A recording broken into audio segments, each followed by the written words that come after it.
عزومة يا كندا، دي ماما في الأكل ما بتهزرش. ده أنا طبخة لها سوري ومصري، ما تهدى شوية ما تتوترش. أنا طبخت وأنت هتغسل، استني لما العيلة تنزل. نورتونا نورتونا. أول مرة في رمضان دايما مستحيل تقدر تنساها، فرحة كبيرة ليك ولغيرك، كل الناس دايما فاكراها. فين الكفتة؟ حرق الكفتة.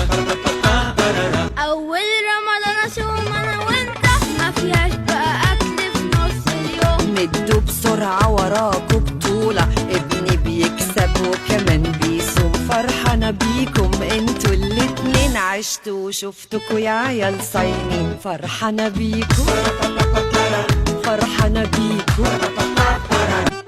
أول مرة في رمضان دايما مستحيل تقدر هندخل على المتصفح ونكتب شات جي بي تي، سواء بالعربي أو بالإنجليش، الاتنين هيطلعوا معاكم. خلاص، يبقى أول حاجة هندخل على شات سوري. أول حاجة عندنا هو إن إحنا ندخل على شات جي بي تي. شات جي بي تي هتطلع معاكم على طول أهي. تمام، هندخل على أول رابط زي ما انتم شايفين. أول رابط هنضغط عليه ونبدأ. حابين إن انتوا تسجلوا بالإيميل بتاعكم كان بها، مش حابين تسجلوا مفيش أي مشكلة، الاتنين واحد. بس هو الأفضل عشان تحتفظوا بالشغل بتاعكم سجلوا بالإيميل.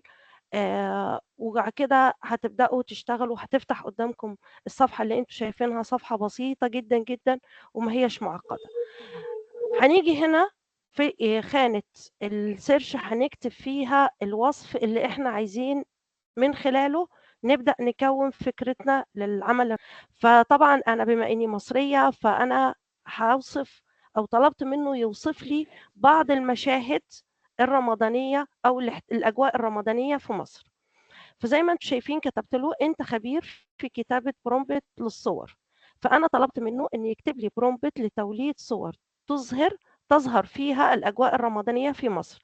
أنا حددت له أن أنا عايزة الأجواء الرمضانية في مصر، واديت له بعض الأمثلة للتوضيح، عشان كل ما انتوا بتدوا توضيح للشات جي بي تي بتطلع النتائج مبهرة، بتطلع النتائج حلوة جدا. تمام، وبعد كده كتبت له بعض الأمثلة، إن أنا عايزة أطفال بيلعبوا بالفوانيس، عايزة شوارع مزينة، عايزة مسحراتي، عايزة البائعين الكنافة، أي حاجة بتميز عندكم دولكم اكتبوها في الوصف. وقلت له اديني 10 أفكار متنوعة باللغة الإنجليزية، ممكن أسيبها الأول باللغة العربية، يعني مش من الأول أكتبها له باللغة الإنجليزية، يعني أنا برضو هوريها لكم باللغة العربية عشان تشوفوا الإجابة جاتني إزاي. نفس الفكرة اهي، أريد 10 أفكار لصور رمضانية تعكس الأجواء في مصر بأسلوب ثلاثي الأبعاد، وسبتها له من غير ما أحدد له إن أنا عايزاها باللغة الإنجليزية. شوفوا كان الرد إيه. زينة اداني وصف للحارة المصرية، واداني مدفع رمضان، واداني عائلة مصرية بتفطر. خلصنا أول خطوة، ما خدتش مننا أي وقت، خدنا منه 10 مشاهد. هنروح للخطوة التانية. طبعا في مواقع كتيرة جدا لعمل الصور، أنا برشح لكم 2 النهاردة، والاتنين بصراحة بيدوا نتائج روعة.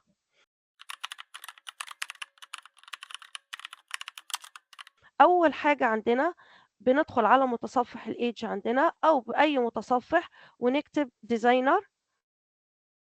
طبعا خليني أبتدي معاكم من الأول. هنيجي هنا في المتصفح وهنكتب ديزاينر.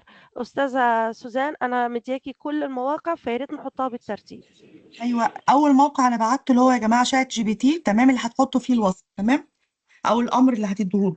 بعد كده هحط لكم دلوقتي اللي هو الديزاينر اللي الاستاذه قالت عليه م. حالا اهو. حصلتوا اتفضل. على النتائج باللغة العربية عادي جدا، اقروها، وبعد ما بتقروها وتمام حسيتوا ان هي عجباكم، تمام، عايزين افكار تانية تطلبوا منه ان انا اريد الحصول على افكار اخرى، هيديكم افكار تانية. وبعد كده لما خلاص تمام الصور والمشاهد عجباكم هتكتبوا له حولها لي للغة الإنجليزية. سبب تحويلها للغة الإنجليزية إن إحنا عندنا المواقع اللي بتدعم الصور في بعديها في بعض المواقع بتقبل لغة عربية، في بعض المواقع بتقبل اللغة الإنجليزية، فخلوا الاتنين يكونوا معانا أحسن.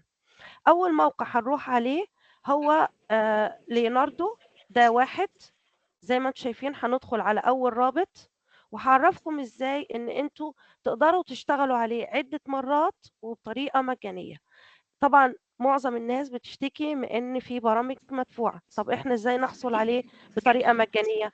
هنعمل تسجيل دخول. استاذه حنان تمام، لحظه واحده كده، انا بعت لهم اتفضل. ديزاينر، انا بعت لهم ديزاينر مش ليوناردو. تمام، احنا هنشتغل على الاثنين، انا بعتلك الاثنين. طيب ماشي، انا بعت التاني تمام، خلاص. طيب انا بس هديلهم العنوان بتاع الموقعين عشان نفس الصورة اللي نفس البرومبت اللي هنحطه هنا هنحطه هنا.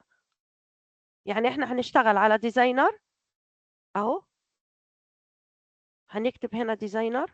تمام، برضو هناخد اول رابط. اول رابط هتضغطوا عليه، انا عايزاكم تفتحوا الموقعين الاثنين.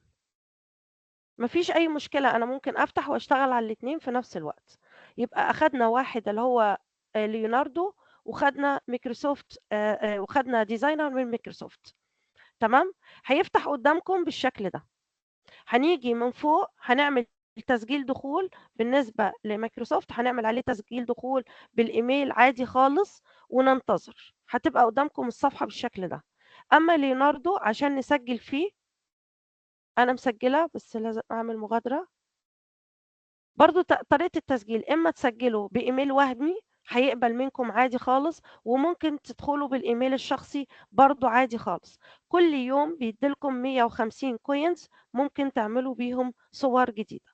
فأنا عشان مسجلة، عندنا ليوناردو عشان يديكم نتائج أفضل هنستخدم معاه اللغة الإنجليزية، وموقع ديزاينر من مايكروسوفت بيقبل اللغة العربية واللغة الإنجليزية عادي، وهنجرب الاتنين. هناخد أول وصف هو اداهولنا، هنعمل له نسخ وهروح أحطه هنا. تمام، هنعمل كرييت زي ما انتم شايفين فوق اهو على الصفحة، هضغط عليها وهقول له هنا ايمج. بيطلع قدامكم الواجهة بتاعته بسيطة جدا جدا جدا، فيها خانة للوصف، بس مجرد ان انا اعمل بيست للوصف اللي انا اخدته. وهنا السايز اللي انتوا عايزين تشتغلوا عليه، هل انتوا عايزينه السايز المربع اللي هو بتاع الانستجرام او ريلز، او عايزينه لليوتيوب. انا بالنسبة لي هنختار الشريحة اللي بالنص او القياس اللي بالنص. تمام لحد كده، وهعمل كرييت. هيديني في كل مرة 4 مشاهد، هنشوف المشاهد اللي هيديهاني على ما يخلص. دي بعض النتائج اللي أنا أخدتها من الوصف. أدي أول صورة وأدي صورة، ديت اداني وصف للأطفال وهي بتلعب بالفوانيس. هنا صلاة التراويح، شايفين الصورة؟ أدي الصور اللي هو ادهاني. شايفين الصور قد إيه يعني واضحة وجميلة، واداني صور للأطفال وهي شايلة الفوانيس وبيحتفلوا في أجواء رمضانية جميلة. تقدروا انتوا تختاروا منها اللي يعجبكم. طيب، ادي اداني مجموعة من الصور. هنا أنا طبعا قبل كده جربت، فاداني مثلا صلاة في المساجد زي ما انتوا شايفين. في هنا مثلا آم، ناخد دي مثلا بعض المشاهد من داخل الشوارع. شايفين التزيين والمحلات للحلويات، شايفين منظر مبهج. نقدر ناخد الصورة اللي تعجبنا ونضغط هنا ونعمل لها داونلود ونحتفظ بيها. طبعا ده أول موقع بتجربوا عليه وبتشوفوا الصور اللي تعجبكم وبتبدأوا تسيبوها. طب تعالوا نروح على ليوناردو. هنيجي نضغط هنا على ايمج، اخد المشهد التاني، هعمل نسخ للمشهد التاني. تمام، هعمل له كوبي وهروح على أول موقع احنا قلنا عليه. هضغط هنا على كرييت، هيفتح لكم القائمة المنسدلة اللي انتوا شايفينها دي. هضغط على أول واحدة ايمج. تمام، هيفتح لنا الواجهة البسيطة جدا اللي انتوا شايفينها دي. هي عبارة عن خانتين، الخانة الأولى اللي بحط فيها الوصف، لحد كده تمام. الخانة التانية هي خاصة بالسايز بتاع الصورة، هل انتوا عايزينه مربع للانستجرام ولا عايزينه ريلز او تيك توك او عايزينه مقاس اليوتيوب؟ فده مقاس الريلز او تيك توك او مقاس اليوتيوب اللي هو المقاس ده. فاحنا هنختار، كل واحد يختار المقاس اللي يعجبه، يعني مش شرط ان انا اخترت اللي في النص، لا اختاروا المقاس اللي يعجبكم. هنا ديزاينر بيديكم مع كل ايميل بتستخدموه كل شهر 15 زي 15 كوينز. في كل مرة بتعملوا بيدوكم 4 صور، كل مرة بيديني 4 صور. هنشوف الوصف التاني اللي اداهوني هيطلع شكله ايه.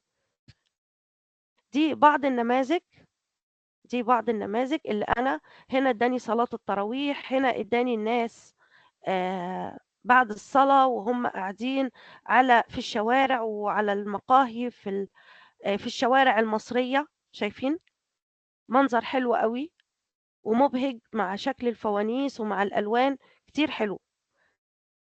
طيب هو هنا اداني المسحراتي، شايفين شكل المسحراتي قد ايه طالع رائع، والصور طالعة حلوة جدا وماشي وراه الأطفال.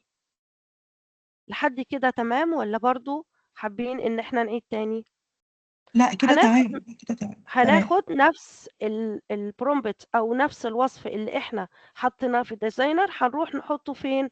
هنروح نحطه في ليوناردو ونشوف النتيجة اللي هيديها لنا.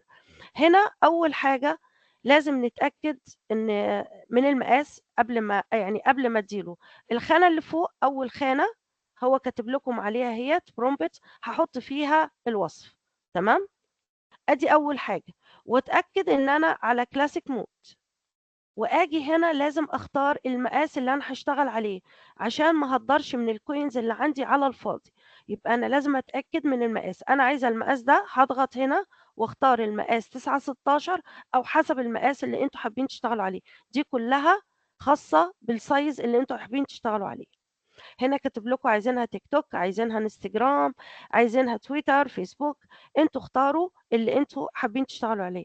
انا هاخدها 9 16، هيديني المقاس ده. وبعدين هاجي اضغط على السهم ده عشان اختار الستايل اللي انا هشتغل عليه. دي كلها ستايلات جربوها، وعادي الكوينز يخلص ونرجع نفتحه تاني بإيميل وهمي ونجرب لحد ما نحصل على أفضل النتائج اللي احنا حابينها. أنا هجرب معاكم فيليكس اللي هو أحدث حاجة نزلت، هنجربه ونشوف. أنا هختار رقم 3، لو هم ماشيين معايا لحد دلوقتي بس يكتبوه تم عشان ما نرجعش نعيد. تمام، يبقى أنا اخترت المقاس واخترت الستايل. كل مرة هيديني 4 صور وهقفل كده، وبعدين هنا أعمل جنريت، هيديني برضو نفس الحكاية 4 صور. هننتظر، هو ما بياخدش وقت إطلاقا في إنشاء الصور، وهو عمال دلوقتي بينشئ لي الصور. عادي ان انا ارجع على الشات جي بي تي مرة تانية واجيب المشهد اللي بعديه، مش لازم انتظر لحد ما يطلع لي الصور، لا انا ممكن اروح اخد مشهد تاني وارجع. ادي شايفين الصور اللي ادهاني؟ يا ترى واضحة الصور؟ صور واضحة، جميلة جدا، جميلة قوي. ادي الصور، ادالكوا عدة صور، انتوا تقدروا تقارنوا، تقدروا تختاروا اللي يعجبكم سواء من هنا او من هنا. حابين ان انتوا مثلا تغيروا الديزاين وتشوفوا ديزاين تاني، ممكن اروح اختار ده مثلا واشوف مرة تانية، اروح اعمل جنريت، هيديني 4 مشاهد مختلفة. حابة ان انا اغير ده واحط واحد تاني واشوف النتائج. ده بعض المشاهد التانية للمسحرات. تقدروا انتوا تقارنوا بين المشاهد وتختاروا الأفضل بالنسبة لكم. عايزينها مشاهد كرتونية، زي ما قلت لكم انتوا بتحددوا أثناء عمل البرومبت ان انتوا عايزينه 3D او بيكسر او كده، على أساس يديكم النماذج اللي انتوا عايزينها. طيب هنا بعد ما أخدتها هروح أخد مشهد تاني أو نفس المشهد وهروح لديزاين وأقول له نفس المشهد أهو اللي أنا عملته هنا عملته هنا. ادي البرومبت واروح اختار السايز اللي انا عايزاه واعمل له كرييت، واروح على ليوناردو وبرضو اعمل نفس الحاجة مرة تانية، نفس المشهد اللي باحطه هنا باحطه هنا، واشوف النتائج واقدر اقارن واختار الافضل بالنسبة لي وابدأ اعمل له داونلود يبقى عندي على جهازي.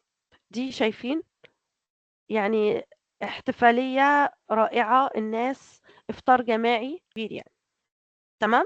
فهو ادّاني نفس الصورة أهي، لو رُحنا هنا هنلاقيها تقريبًا مشابهة جدًا، لو رُحنا على ليوناردو برضه ادّاني شكل الإفطار الجماعي وشكل الاحتفالية، فأنتم تقدروا تختاروا الحاجة اللي تعجبكم، بس طبعًا بتفرق من style للتاني. هنجرّب style تاني في ليوناردو، دي كلّها يا جماعة أنا باقول لكم النهارده محاضرتنا عبارة عن تجارب، هي محاضرة عملي عشان تجرّبوا وتشوفوا أحسن النتائج اللي أنتم تقدروا تاخدوها وتعملوا لها download وتبدأوا بيها الخطوة اللي بعد كده اللي هي مرحلة تحريك الصور، تمام؟ إحنا كل ده بنحاول ننتقي، باحاول أورّيكم أكتر من style وأنتم تقدروا بعد كده تشوفوا إيه اللي أنتم حابين تشتغلوا عليه. هنا ادّيت له اخترت style تاني أهو، ورُحت عملت له generate. أنتم هنا بتقدروا تشوفوا وتشوفوا أفضل الصور اللي حصلتوا عليها من كل موقع وأبدأ أعمل لها download. هنا حفظ الصور سهل جدًا، شايفين لو وقفنا عليها بييجي عندنا سهم صغير أهو، بمجرد ما باضغط عليه باعمل لها download وبتنزل عندكم، تمام؟ أمّا بالنسبة لبرنامج designer برضه نفس النظام، هنا زي ما أنتم شايفين أهو كلمة download باضغط عليها وأضغط هنا هتنزل عندكم الصورة مباشرةً. لحد كده أمورنا تمام؟ طبعًا البرامج اللي بتعمل الصور كتيرة جدًا، جدًا، جدًا، مش شرط إن أنتم تشتغلوا على اللي أنا حاططهم النهارده، أصل في أيدوجرام في برامج كتيرة أوي تقدروا تعملوا عليها صور، بس إحنا عشان ورشتنا وعشان نقدر نطبّق، أنا اخترت لكم نموذجين بس عشان تقدروا تقارنوا بين الصور وبين بعضها. نشوف الصورة اللي ادّاها لنا، شايفين الصورة دي؟ لمّا غيّرت الstyle هنا أوضح وواقعي بشكل كبير، شايفين؟ كإنها صورة إحنا واخدينها بكاميرا، لإني أنا طلبت منه إنه يحدده لي.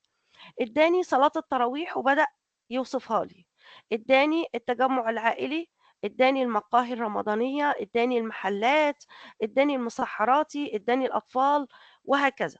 بعد ما لقيته ادّاني 10 مشاهد كويسة، فقُلت له: "لو سمحت ادّيهم لي باللغة الإنجليزية." جيت هنا اكتبها باللغة الإنجليزية مع توضيح الstyle في كل صورة، أهي برضه عشان نبقى ماشيين مع بعض مرّة تانية، ويا ريت نكون المرّة دي مركّزين أكتر.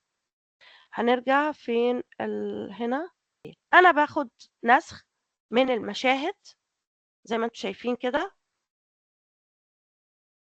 copy وباروح أول موقع إحنا قُلنا عليه، قُلنا designer وده موقع من مايكروسوفت الواجهة بتاعته بسيطة جدًا زي ما أنتم شايفين، عبارة عن خانتين 2، الخانة الأولى اللي باحط فيها وصف الصورة، هنحط هنا وصف الصورة.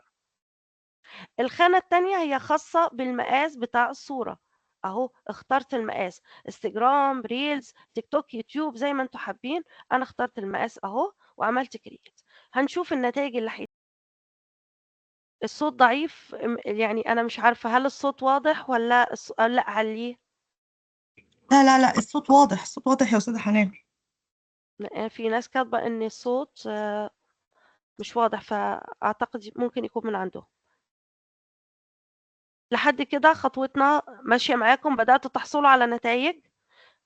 طيب اللي طلع له صورة شايفين الصورة هتطلع لكم أهي، هاعمل لها download بتنزل عندكم على الجهاز، وشاركونا كده خلّونا نشوف إحنا وصلنا مع بعض لفين.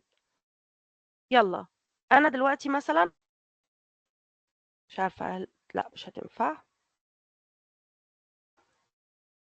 صورة رائعة ما شاء الله، وصلنا للي إحنا عايزينه. شايفين النماذج اللي ادّاها لنا؟ رائعة، شايفينه ده بالشكل ده.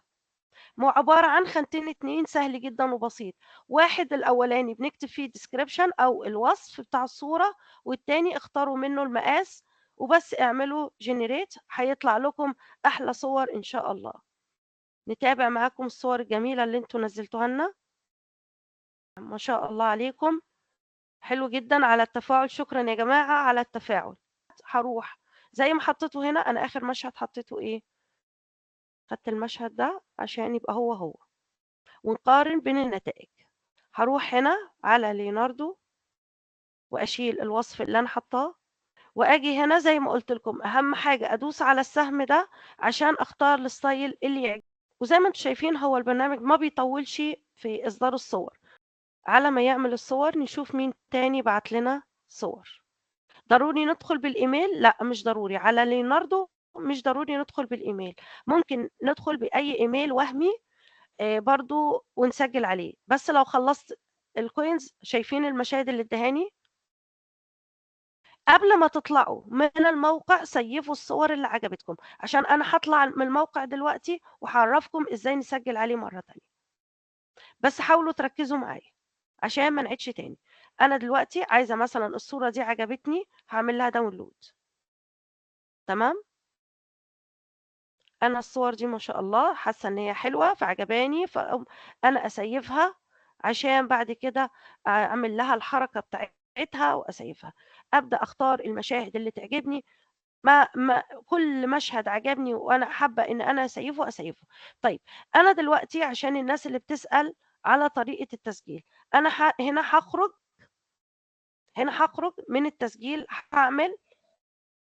خرجت انا دلوقتي وعايزه اسجل من اول وجديد.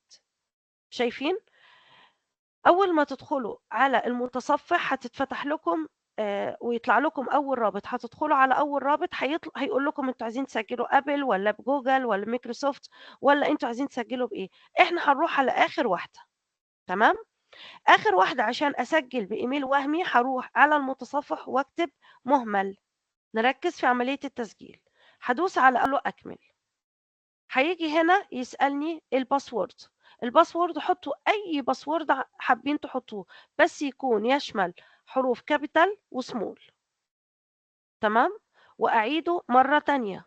جبني احنا هنرجع نختار ده مرة تانية وأدوس جنريت. أغير الرابط، عملت له كوبي مرة تانية وأرجع هنا، وبعدين هيقول لي اكتب الباسورد. أنا هقول لكم بقى الغلط اللي كان عندي، إن أنا عندي الجهاز حاطاه لغة عربية، عشان كده الباسورد بيطلع عندي غلط. لازم أحوله لغة إنجليزية وبعدين أروح أكتبه مرة تانية. ننتبه، أدي الغلط اللي كان عندي. شايفين كده؟ خلاص قبل الإيميل. شايفين اداني كل العلامات صح. هقول له هنا كرييت، هيبدأ يقول لي هاتي الكود. هرجع تاني على الموقع وهعمل على السهم ده، مجرد بضغط عليه ضغطة هيديني هنا. شايفين الرقم ده؟ بس هنسخ الرقم.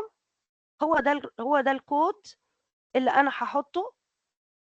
شايفين؟ هروح احط هنا الكود، هيتفعل معايا الموقع مرة تانية ويتفتح لكم. هنا هدوس اكس، هيتفتح لكم الموقع ويديكم 150 كوينز مرة تانية.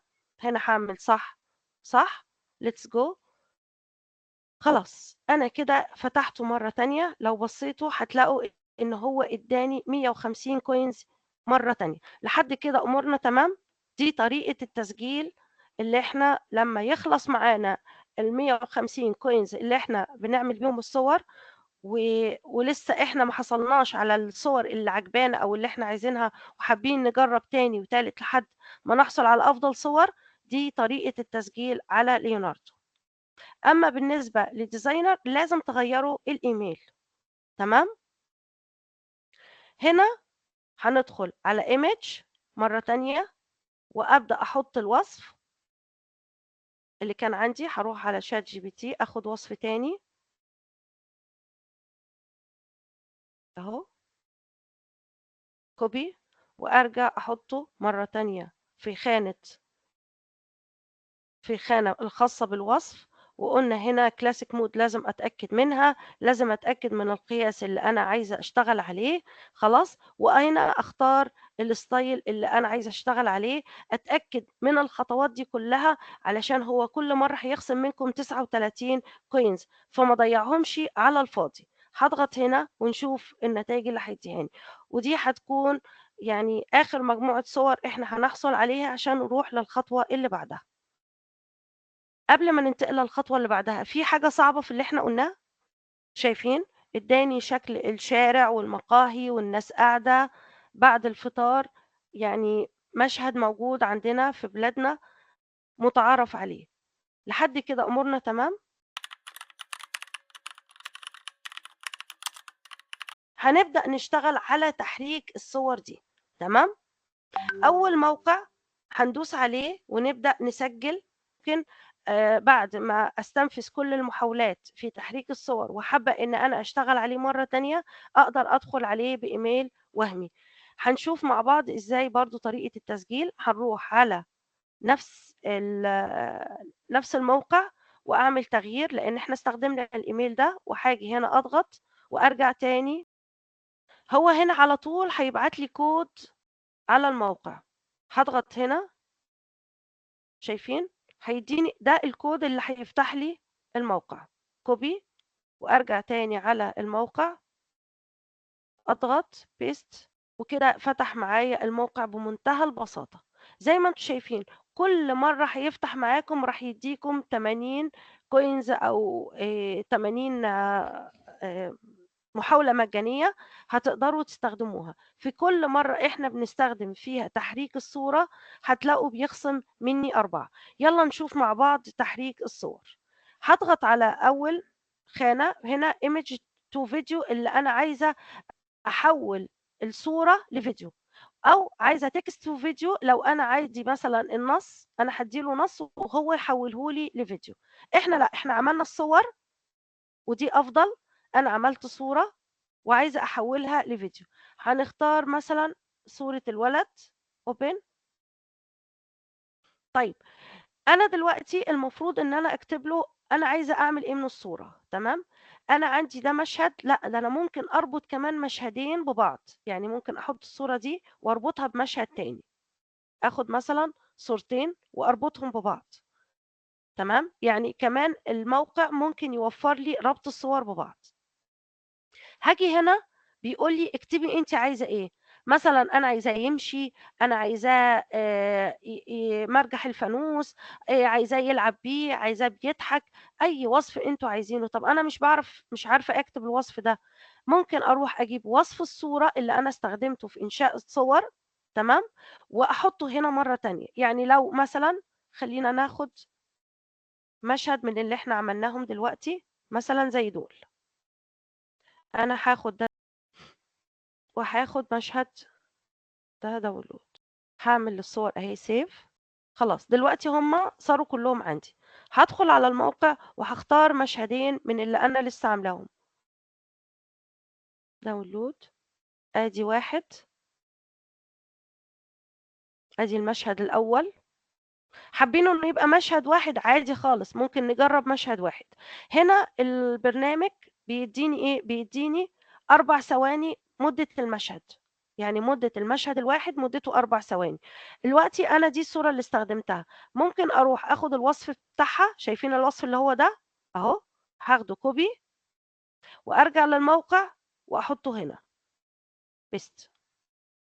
يبقى أنا كده مش محتاجة. إذا أنا مش محتاجة إن أنا أكتب ده كله ومحتاجة حاجات معينة، يعني إن هي تظهر لي في الصورة، الأم بتتحرك، بتحط الأكل، الأب بيحط عصير، أي جملة أنتم عايزين تكتبوها بتروحوا تحطوها في الترجمة وتكتبوها وهو هيبدأ يحرك.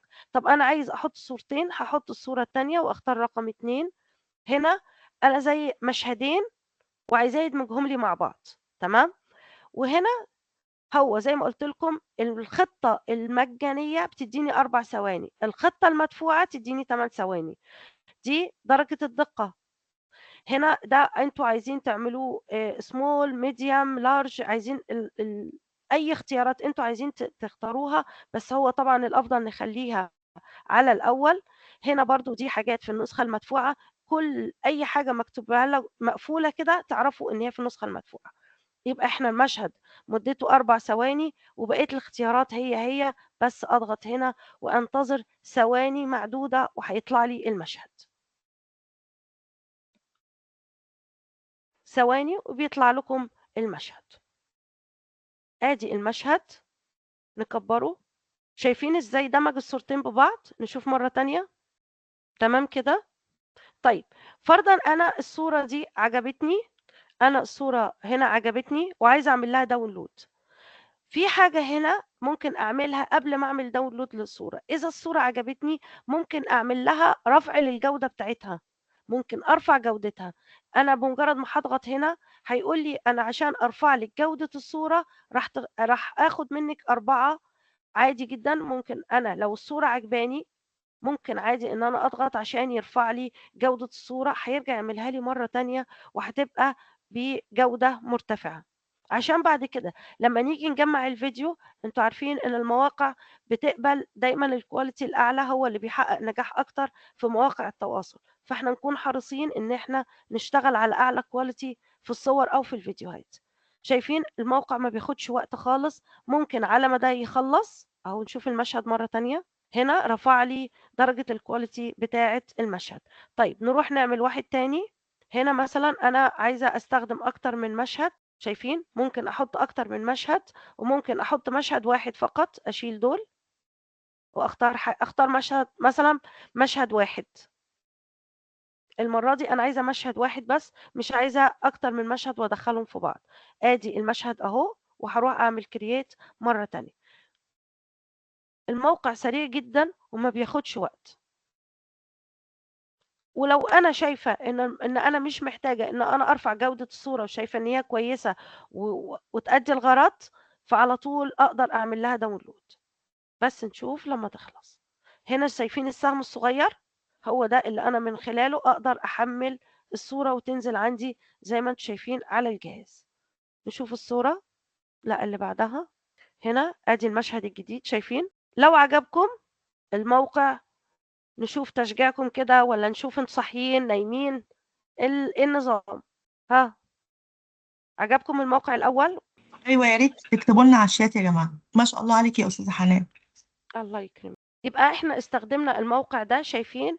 نقدر نعمل منه مجموعة كبيرة من الفيديوهات. كل مرة هيخصم مني 4.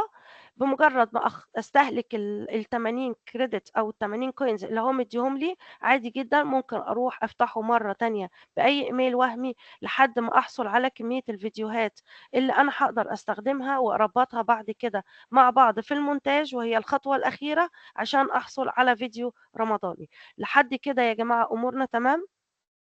أروح للموقع التاني. هنجرب على الموقع التاني. الموقع التاني رائع، هو بيديني كل يوم لو انتوا سجلتوا فيه زي ما انتوا شايفين أنا مسجلة فيه بالإيميل بتاعي. تمام. هنا بيديني كل يوم 100 كوينز. ال100 دولت بيعملوا لي بالظبط 3 فيديوهات. 3 فيديوهات أنا حتى سايباهم عشان أستخدمهم معاكم. أحيانًا أمّا بنيجي نعمل الصور بنلاقيها بتاخد وقت طويل، لإن ما شاء الله البرنامج عليه load كبير جدًا، لإنه يعني رائع، رائع في تحريك الصور. نشوف مع بعض النماذج، وبعدين مدة تحريك الصورة في 6 ثواني. يعني الفرق بينه وبين البرنامج التاني 4 ثواني، هنا بيدّينا 6 ثواني. شايفين؟ دي كلّها حاجات أنا اشتغلتها على الموقع، ويمكن أنتم اللي متابعني هيبقى شاف الحاجات ديّة في الفيديوهات اللي عندي. رائع في تحريك الصور. ده المسحّراتي. هنا بكّار. شايفين الحركة، قد إيه الحركة بتطلع سلسة وحلوة، شايفين؟ فيالّا نجرّبه مع بعض. طبعًا لو أنتم بتفتحوا أول مرّة، يعني أول مرّة بتستخدموا الموقع، ليكم 3 أيام مفتوح الشغل على الموقع. يعني ممكن تعملوا عدد كبير من الفيديوهات، لكن يعني بعد ما بتعدّوا الفترة اللي هي الفترة المجانية أو فترة التجربة، كل يوم ليكم 3 فيديوهات. كل يوم أقدر أعمل 3 فيديوهات زي ما أنتم شايفين. عادي جدًا لو أنا عندي أكتر من إيميل ممكن أفتح الموقع على أكتر من إيميل أو الإيميلات اللي عندي، يعني أنا مثلًا عندي إيميل 2، 3 أنا بافتح عليهم كلّهم وأحُط كل الصور اللي أنا عايزة أعمل عليها تحريك، بحيث إن أنا آآ الصور لمّا تخلص أقدر أعمل لها الmontage وأقدر أجمّعها وأعمل منها الفيديو اللي أنا عايزاه. يبقى هنا آدي الصور. طيب هنشوف بقى إزاي أقدر أنا أنفّذ. برضه الواجهة زي ما أنتم شايفين بسيطة جدًا، ما فيهاش أي شيء. هنا بيقول لك image to video، يعني هل أنت عندك صورة وعايز تحوّلها لفيديو والّا أنت عايز من نَص الفيديو ويعني إحنا هنشتغل على الأولى لإن إحنا عندنا صور وعايزين نحرّكها. هاجي أضغط هنا ضغطة بسيطة وأختار مثلًا من الصور المجمّعة اللي عندي. هناخد مثلًا الولد ده، حابين تحطّوا وصف حطّوا. يعني حابين إن هو المشهد يطلع فيه حاجة معيّنة، يعني تشتغلوا على الإضاءة، عايزين الولد يمشي، عايزينه يضحك، عايزينه يلعب بالفانوس، أي وصف أنتم حابين يبقى داخل الصورة هنروح نترجمه ونكتبه هنا، أو زي ما قُلت لكم باخد الوصف بتاع الصورة نفسها، هاخد الوصف بتاع الصورة وليكن يعني مثلًا إن هو ده كان وصف الصورة وأروح أعمل له paste وبس أضغط هنا. هنا زي ما أنتم شايفين بيدّيني صيغتين من الstyle، عادي تختاروا الأولى، التانية، جرّبوا. ما فيش، أنا مش عايزة أتحكّم أنا في التجربة، لأ أنا عايزاكم أنتم تجرّبوا، مرّة جرّبوا الأولى ومرّة جرّبوا التانية. طيب لو أنا عايزاه يعدّل لي على الprompt، عادي إن أنا أسيب اللي هي زي الدبوس دي أسيبها مفتوحة، فهي بتعمل لي تعديل على بعض الحاجات المكتوبة في الوصف. مش حابين إن أنتم تغيّروا على الوصف بتاعكم، بتسيبوها مقفولة. يبقى أنا هنا ممكن آخُد copy من الصورة أو من تحريك المشهد وأروح أحطه paste مرة تانية أهو بنعيد. بعد ما حطيته هنا ممكن أشيل دي كده، بعد ما حطيت الوصف بس مجرد أضغط ضغطة بسيطة هنا هيبدأ يفعل لي المشهد. هاقعد أنتظر المشهد لحد ما يخلص؟ لأ، هاروح أجيب مشهد تاني. مثلًا هناخد ده، هيغيّر لي الصورة وأروح أضغط من هنا. تعالوا المرة دي نغيّر وناخد اللي فوق وأدوس. تعالوا نغيّر الصورة. مثلًا ممكن ناخد المسحّراتي، إيه رأيكم والّا الإفطار؟ خلّونا ناخد الإفطار ونشيل الوصف خالص، يعني إحنا حطينا صورتين مع وصف والصورة دي هناخدها من غير وصف. طبعًا إذا لحقنا إن إحنا نشوف النتايج كان بها، ما لحقناش لإن أحيانًا بيبقى في ضغط على الموقع فما بتطلعش في ساعتها، بس بتطلع بعد وقت. يبقى إحنا قُلنا إن الموقع كل يوم بيدّي لنا 3 صور، بس أنا الصور ديّة أنا عاملاها بالفعل. يعني هنا شوفوا 5 minutes هتاخد 5 دقايق لحد ما تخلص، تمام؟ فإحنا ممكن نشوف النتايج اللي عندي، دي حاجات أنا عملتها على طيب أنا خلّصت المشهد والمشهد عجبني، لأ مثلًا المشهد ده أفضل، فأنا باجي هنا شايفين السهم، هاجي ضاغطة عليه ضغطة بسيطة هيعمل لي download وأعمل له save وكده يبقى هو نزل عندي. لحد كده أمورنا تمام. لو حد عمل فيديوهات يالّا يشيّرها لنا على الchat. اللي نفّذ معانا يحط اللي هيطلع ما يكونش في ضغط جامد على الموقع، ونقدر نشوف اللي بالوصف واللي من غير وصف. يعني أنا في صور من غير وصف، يعني اديتها له من غير ما أكتب له أي حاجة وطلعت رائعة. يعني أنا ممكن مثلًا، يعني هو الموقع في كل الأحوال بيدّيكم نتايج كويسة، يعني لا بأس بها. ساعات مثلًا تحسّوا إن المشهد مش عاجبكم أو مش مضبوط، هنا اكتبوا له وصف. يعني أنا مش عايزة أقول لكم أو أفرض عليكم حاجة معيّنة، لأ أنا حابة إن أنتم تجرّبوا وتشوفوا بنفسكم. جرّبوا بالوصف ومن غير وصف. شايفين دي كلّها المشاهد هتلاقوها معمولة على نفس الموقع أهو. حابين تحطّوا الوصف، أسهل حاجة ممكن تعملوها إن نفس الوصف بتاع الصورة أحطّه تحتها، ما فيش أي مشكلة. في المغربية كلّها مشاهد يعني مُعبّرة وحلوة جدًا. أنتم جرّبوا وشاركونا التجربة بتاعتكم عشان نحس إن أنتم قدرتوا تستفيدوا من اللي إحنا أخدناه اليوم. طيب سؤالي يا استاذه حنان على الشات، معلش حضرتك تجاوبيه له. استاذ عبد الفتاح بيقول الوصف ممكن يكون ايه غير شخصيه كرتونيه او ثلاثيه؟ ممكن يكون واقعي، ممكن يكون سينماتيك، فانتازي، أي حاجة أنتم يعني أنا مثلًا عايزة صورة واقعية، أكتب له إن أنا عايزة الصورة تكون واقعية، ما تكونش كرتونية زي ما إحنا عاملين دلوقتي أو ديزني، عايزها سينماتيك، سينمائية، عايزها صورة يعني يطلع المشهد كأنه متصوّر، زي ما إحنا يمكن أنا هنا شايفين المشهد هنا، شايفين المشهد كأن إحنا مصورينه بصورة فوتوغرافية، يعني هو هنا مش كرتوني، هو هنا قريب للواقعي أكتر، فهو على حسب إحنا ما بندّي له النمط أو الstyle اللي إحنا محتاجينه هو هيدّيكم الصور. هنا مثلًا لو شُفنا مجموعة الصور دي، كان في حاجات طلعت لنا بشكل أكتر واقعي، يعني هنا المشاهد مش كرتونية بالمعنى الحرفي، شايفين؟ هنا يعني الصورة بتعتبر كأنها مشهد أسرة مش كرتوني بالمرة، لأ هي شكلها واقعي أكتر، فعلى حسب ما أنتم بتحددوا له، لو أنتم عايزينه مشهد سينمائي اكتبوا له أنا عايزه يكون سينمائي، عايزه يكون مشهد خيالي، عايزه يكون مشهد واقعي، حتى لو بالعربي، اكتبوا اللي أنتم عايزينه style الصورة يكون كذا، هو هيطلّع لكم الصورة بالstyle اللي أنت طلبته، يعني الوصف بتاعك حسب النمط الstyle اللي أنت طلبته. تمام لحد كده؟ حد طلعت معاه الصور؟ حلو أوي الصورة. حد يعني عمل تحريك للصورة وطلعت له؟ ممكن نتحكم في حركة الفيديو، إحنا نرجع تاني للموقع ونشوف هل الoption ده موجود؟ لأ الoption ده مش موجود، وممكن يكون موجود بس يكون في النسخة المدفوعة، لكن زي ما حضراتكم شايفين أنا في مواقع تانية ممكن تتحكموا وتعملوا zoom out zoom in، بس أنا مختارة لكم الحاجة السهلة واللي هتديكم تجارب مجانية عشان إحنا غالبًا بنشتكي من المواقع المدفوعة. فأنا اخترت لكم الحاجات اللي تقدروا تشتغلوا عليها وبشكل مجاني. ها حد قدر يوصل لنموذج مع التحريك، صورة مع التحريك؟ يا ريت يا جماعه الموقع اللي حرك الفيديو، يعني اللي عمل صوره وحركها يبعتها لنا على الشات. إحنا عشان بس نتأكد إن أنتم لحد كده تمام معانا. طب استاذه ريهام بتقول قدرت، طب ممكن تبعتيه لنا؟ ينفع؟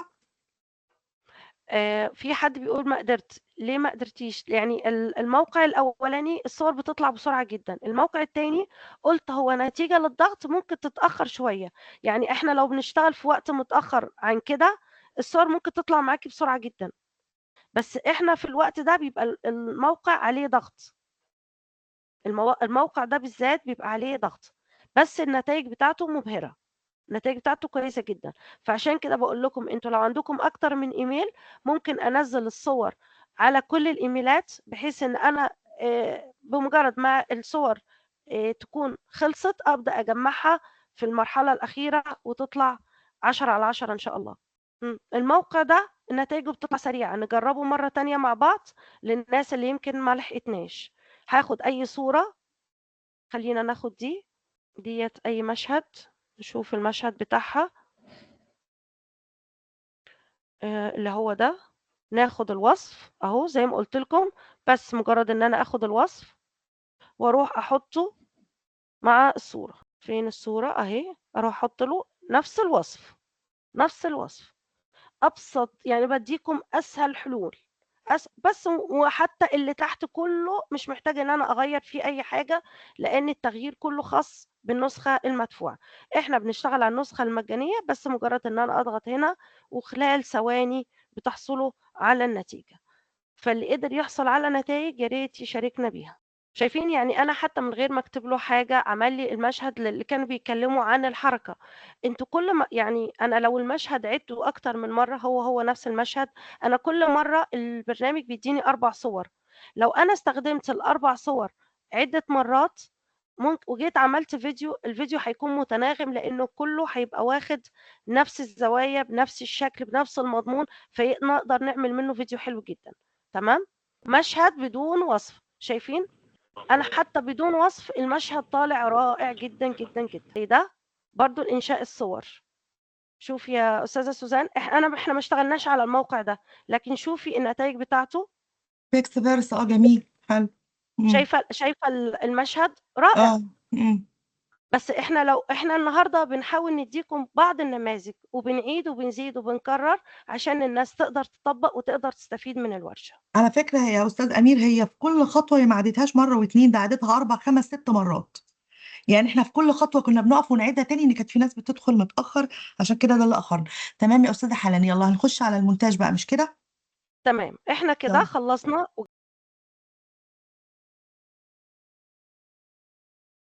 وجمعنا المشاهد اللي إحنا عايزينها. هنروح على المتصفح ونكتب فيه CapCut. تمام. إحنا ممكن نعمل له داونلود على الجهاز بتاعنا زي ما أنتم شايفين كده، وممكن أعمل له نفس الCapCut. ممكن أشتغل على التليفون وممكن أشتغل على جهاز الكمبيوتر، في الحالتين هيأدي نفس الدور. تمام. زي ما أنتم شايفين الواجهة بتاعته برضه بسيطة جدًا. أول حاجة ميديا اللي إحنا بنقدر نجمّع عن طريقها المشاهد. هاضغط هنا على علامة الزائد وأبدأ آخد الفيديوهات اللي أنا عملتها. طبعًا إحنا هانزل هنا مثلًا وآخد بعض المشاهد اللي أنا عملتها على سبيل المثال يعني، عشان نعرف إن إحنا لمّا بنكون مجهّزين الملف ومجهّزين شغلنا ما بياخدش مننا وقت، بحيث النهارده إحنا بنتعلم. أنا أخدت المشهد بعد ما عملت له الحركة وعملت له open، هينضاف عندي على القائمة. طيب هو أنا هاضيف واحدة، واحدة؟ لأ أبدًا، ممكن أعمل كده أهو وأسحب وآخد كل المشاهد وأنزّلها. صارت عندي كل المشاهد بما فيها الصور كمان.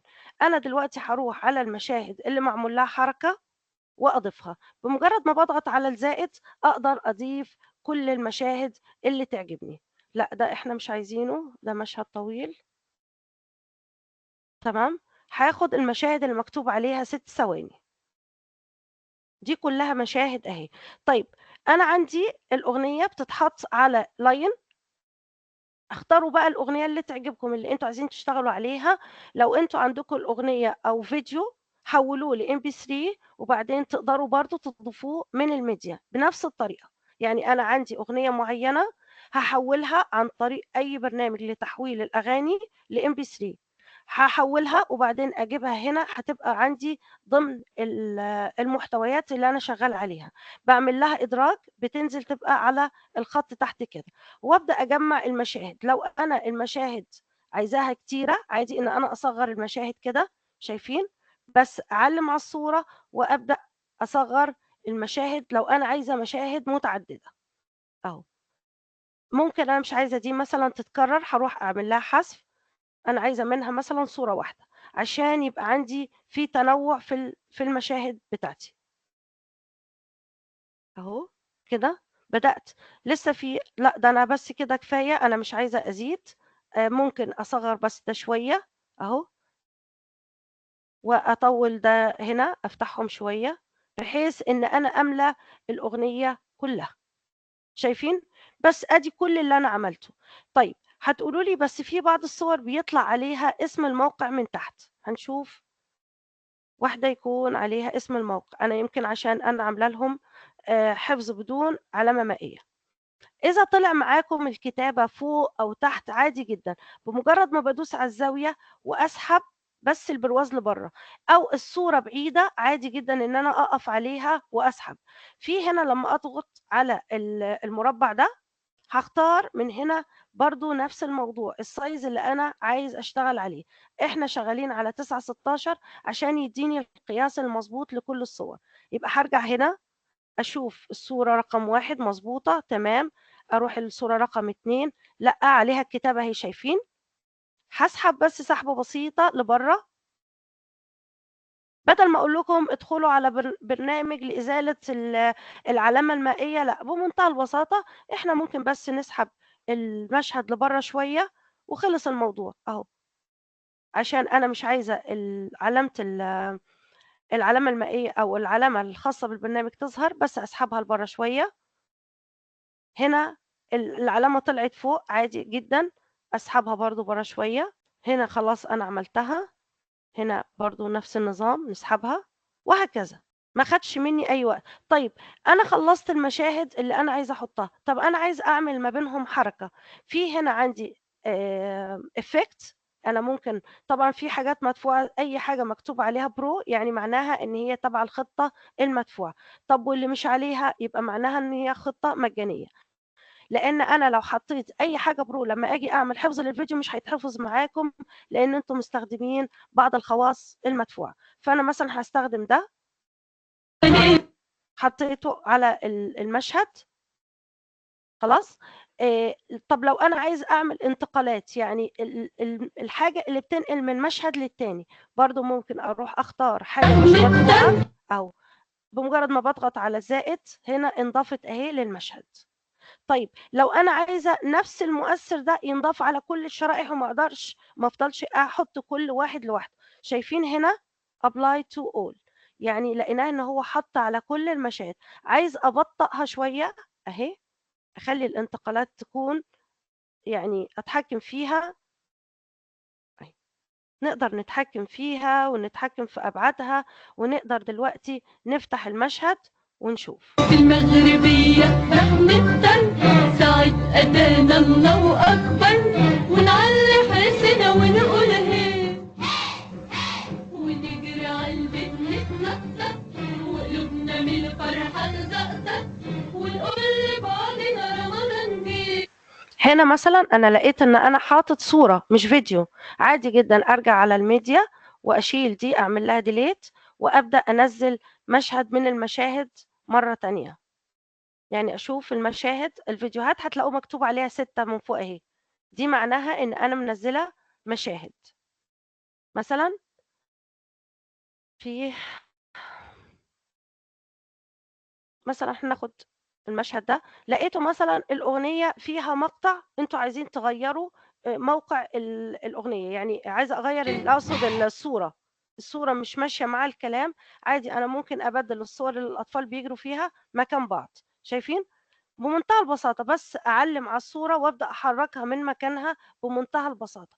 خلصت وشفت الفيديو بتاعي ولقيته أوكي أهو. افرحوا يا بناتي يلا وهيصوا، مرة في تانية المغربية رحمة ساعة أدانا الله أكبر، ونعلي حسنا ونقول هي، ونجري عالبيت. يعني أنا شايفة إن المشهد ده يبقى مكان ده مثلا، لأنه هيبقى متناسب أكتر، أو شايفة إن المشهد ده ملوش لازمة، فأنا ممكن عادي جدا أعمل له ديليت وبرضه أنزل مشهد من اللي فيه الأطفال بتجري، لأنه بالنسبة لنا هيكون ماشي أكتر مع الصوت. وبكده بمنتهى البساطة أنا قدرت أركب الصور أو الفيديوهات، المقاطع البسيطة قدرت أركبها مع الصوت، أقدر أعمل لها انتقالات. ما عجبنيش الانتقال عادي جدا أرجع هنا مرة تانية وأشوف أي انتقال تاني يعجبكم. شوفوا أنتم بقى في حاجات مجانية أهي، في حاجات مجانية أنتم ممكن تختاروها وتعدلوا عليها زي ما قلنا بمنتهى البساطة. شايفين هنا عشان الانتقال يبقى أبطأ شوية، شفتوا الانتقال تم ازاي؟ هنا اهي الصورة دي لا ما تعدلتش، أعدل عليها عادي جدا. وهنا لو أنا عجبني الإفكت أو عجبني الانتقال من صورة للتانية ممكن أطبقه، وممكن بين كل فاصل والتاني أختار انتقال مختلف. ممكن أحط الانتقال ده هنا أهو، ممكن أجيب مثلا هنا أستبدله. يعني الموضوع سهالة جدا جدا جدا، بس هي مع الممارسة هتلاقوا الموضوع ما بياخدش منكم أي وقت، ما بياخدش منكم أي وقت. تمام، يبقى أنا قدرت هنا أجمع المشاهد وأراجع عليها مرة تانية.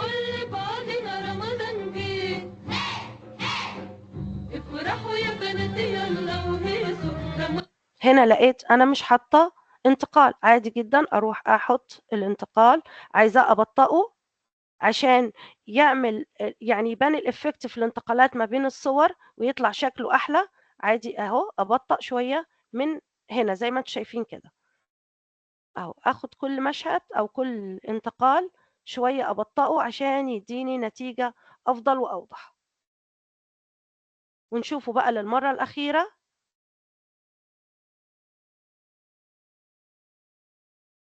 في المغربية بيا رح نفطر ساعة أذان الله أكبر ونعلي حسنا ونقول هي ونجري عالبيت نتنطط وقلوبنا من الفرحة تزقطط ونقول لبعضنا رمضان جه افرحوا يا بلدي يلا وهيصوا رمضان ونور فوانيس. كده احنا مثلا خلاص شفنا الفيديو بتاعنا وشفنا ان هو تمام قوي. حابين ان انتوا تحطوا اي اضافات، حابين ان انتوا تكتبوا عليه مثلا اي مثلا عبارة او اي شيء، عادي جدا ممكن تكتبوه، بس اسحبها داخل اتاكد ان انا حطاها. لو عايزينه على الفيديو كله مثلا اهو لازم احطه يبقى كده على الفيديو كله. ونيجي هنا على التكست واقول مثلا خلاص عايزين تكبروا الخط، عايزين تعدلوا عليه، بيبقى من هنا نختار الخط اللي يعجبنا. في تحت بس تحت شوية هتلاقوا دي كلها خطوط برو، تمام. هننزل في الآخر شوية هتلاقوا خطوط باللغة العربية، تبدأوا تختاروا منها. هي معلش تحت شوية، مش عارفة إذا كنت أنا عديتها. بيديلكم بعض الستايلات للخطوط، ممكن تختاروا منها اللي يعجبكم. دي خطوط بالعربي، ممكن أختار القاهرة. كده أنا عدلت على الخط، أنا قلت له إن أنا عايزة الخط كده. عايزين تعملوه بولد أو أبدأ هنا اللي هي الحاجات العادية خالص اللي أنتوا بتختاروها. عايزين تعملوه خط عريض زي كده مثلا تختاروا كده أو أحمر، وأعمل له سيف. تعالوا نشوف هينزل على الفيديو ولا مش هينزل، إلا إذا كان المغربية رح نفطر ساعة زي ما انتم شايفين الخط كبير جدا. نبدأ عادي جدا نصغره اهو، او فوق نطلع اهو. شايفين الخط من هنا، بس مجرد ان انا اسحب كده وابدأ احطه فوق هنا هيبقى على الفيديو كامل. الله أكبر. تمام. لو انتوا عايزين تعملوا حركة برضو حتى للنص، كل دي بقى كلها حاجات في المونتاج ممكن انتوا تستخدموها وتبدأوا تتعرفوا على البرنامج وتختاروا الحركة اللي تعجبكم. شايفين هنا الحركة سريعة، هتيجوا على المؤشر اللي تحت ده بس أبطأ شوية. في المغربية رح نفطر ساعة أذان الله أكبر ونعلي حسنا ونقول هي ونجري عالبيت نتنطط وقلوبنا من الفرحة تزقطط ونقول لبعضنا رمضان جه افرحوا يا بلدي يلا. وكده احنا نكون خلصنا الفيديو بتاعنا، تمام. فاضل لنا حاجة واحدة، ان انا اعمل له اكسبورت او اعمل له تصدير.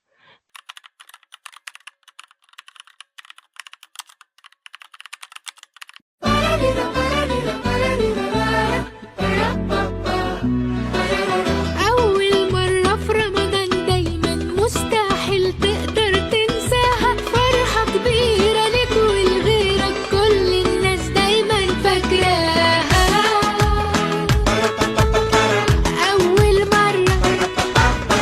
أول مرة عزومة يا كندا، دي ماما في الأكل ما بتهزرش. ده أنا طبخة لها سوري ومصري، ما تهدى شوية ما تتوترش. أنا طبخت وأنت هتغسل، استني لما العيلة تنزل. نورتونا نورتونا.